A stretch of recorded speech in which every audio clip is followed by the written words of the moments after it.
Don't miss it. Hi, everybody. Thanks for watching Daytime. You know, one way to improve your mental health and your lifestyle as you age is by taking an active approach to aging. And the good news is there is a fun and interesting way to do it. Dr. Jerry Edwards is the professor of aging studies at the University of South Florida, and Stephen Aldrich, the CEO of Posit Science, can tell us more. Thank you both for being here. I appreciate this.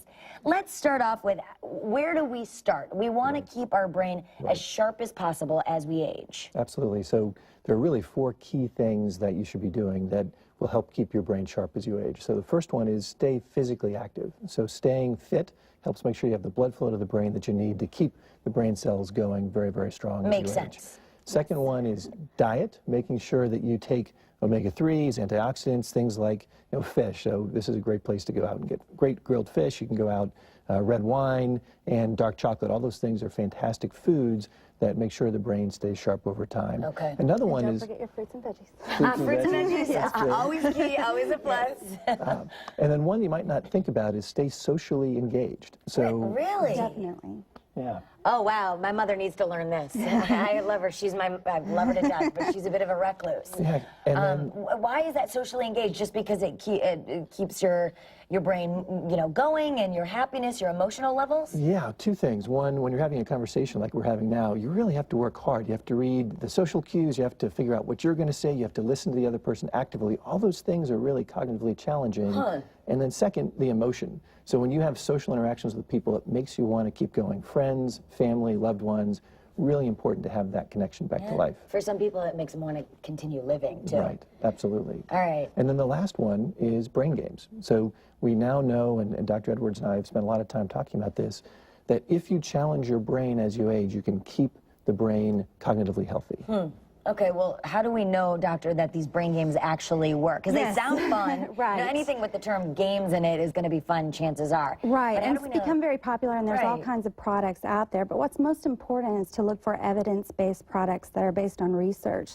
So Posit Science has 2 programs, Insight and Brain Fitness, and they've evolved from over 20 years of research that we've done in the field of cognitive aging about what cognitive declines occur with age that are particularly important for adults' everyday lives, and how we can reverse those cognitive declines and improve their everyday functioning. Okay. So we found in 7 different randomized clinical trials across the United States that older adults who do these programs experience real-world benefits in their health-related quality of life. They're less likely to be depressed. They have a better sense of control over their lives.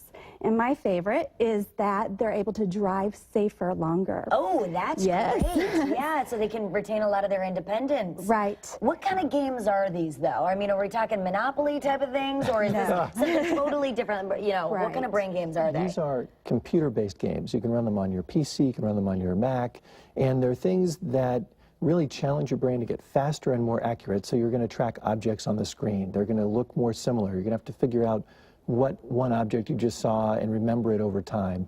And they're also audio games. So there's both things you have to hear and remember, and it'll push your brain to get better and better, and things you have to see and remember and respond to. So it's all about the brain. It's not how fast you can click the mouse or your reaction time. Right. It's really your brain's speed and your brain's accuracy. So basically, it sounds like, well, I'm sorry, doctor, but between eating well, exercising, staying socially interactive, and then the brain games, you just want to keep your brain as stimulated as possible. Yes. Would that be the case? Yes, but you also want to target specifically what declines with age. And so why the Insight and Brain Fitness programs have been so effective is they target the cognitive mental abilities that we know decline most rapidly with age.